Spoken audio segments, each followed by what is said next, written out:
ವಿಧಾನ ಪರಿಷತ್ ಸದಸ್ಯ ಸಿಟಿ ರವಿ ಅವರನ್ನು ಬಲವಂತವಾಗಿ ಪೊಲೀಸ್ ಅಧಿಕಾರಿಗಳು ಬಂಧಿಸಿರುವ ನಡೆ ಅತ್ಯಂತ ಖಂಡನೀಯ ಎಂದು ಕೇಂದ್ರ ಸಚಿವ ಪ್ರಹ್ಲಾದ್ ಜೋಶಿ ಹುಬ್ಬಳ್ಳಿಯಲ್ಲಿ ಇಂದು ಹೇಳಿದ್ದಾರೆ. ವಿಧಾನಸಭೆಯ ವಿರೋಧ ಪಕ್ಷದ ನಾಯಕ ಆರ್ ಅಶೋಕ ಮತ್ತು ವಿಧಾನ ಪರಿಷತ್ನ ಪ್ರತಿಪಕ್ಷ ನಾಯಕ ಛಲವಾದಿ ನಾರಾಯಣಸ್ವಾಮಿ ಅವರಿಗೂ ಗೌರವ ನೀಡದೆ ವರ್ತಿಸಿದ್ದಾರೆ. ಈ ಸಂಬಂಧ ಬಿಜೆಪಿ ಕಾನೂನಾತ್ಮಕ ಹಾಗೂ ರಾಜಕೀಯವಾಗಿ ಹೋರಾಟ ನಡೆಸಲಿದೆ ಎಂದರು. ಸಿಟಿ ರವಿ ಅವರನ್ನು ಬಂಧಿಸುವ ಮುನ್ನ ಅವರಿಗೆ ಪೊಲೀಸರು ನೋಟಿಸ್ ನೀಡದೆ ನಡೆದುಕೊಂಡಿರುವ ರೀತಿಯೂ ಖಂಡನಾರ್ಹ. ಬಿಜೆಪಿ ಪಕ್ಷವನ್ನು ಮತ್ತು ಕಾರ್ಯಕರ್ತರನ್ನು ಹತ್ತಿಕ್ಕುವ ಪ್ರಯತ್ನಗಳನ್ನು ಎಂದಿಗೂ ಸಹಿಸುವುದಿಲ್ಲ. ಒಂದೇ ಪಕ್ಷ ಸರ್ಕಾರ ರಾಜ್ಯದಲ್ಲಿ ಇರುವುದಿಲ್ಲ. ಹೀಗಾಗಿ ಅಧಿಕಾರಿಗಳು ಎಚ್ಚರಿಕೆಯಿಂದ ಕಾರ್ಯನಿರ್ವಹಿಸಬೇಕು ಎಂದು ತಿಳಿಸಿದ್ದಾರೆ.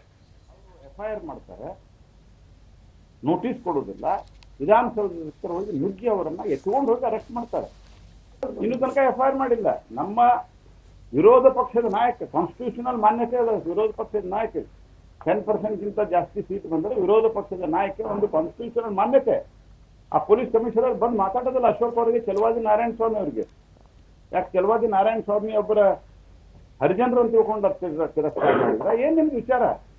ಈ ರೀತಿಯಾದಂತಹ ಮಾಡಿದಂಥದ್ದನ್ನ ನಾವು ತೀವ್ರವಾಗಿ ಖಂಡಿಸ್ತೀವಿ ಮತ್ತು ನಾವು ಕಾನೂನು ಹೋರಾಟವನ್ನು ಮುಂದುವರಿಸ್ತೀವಿ.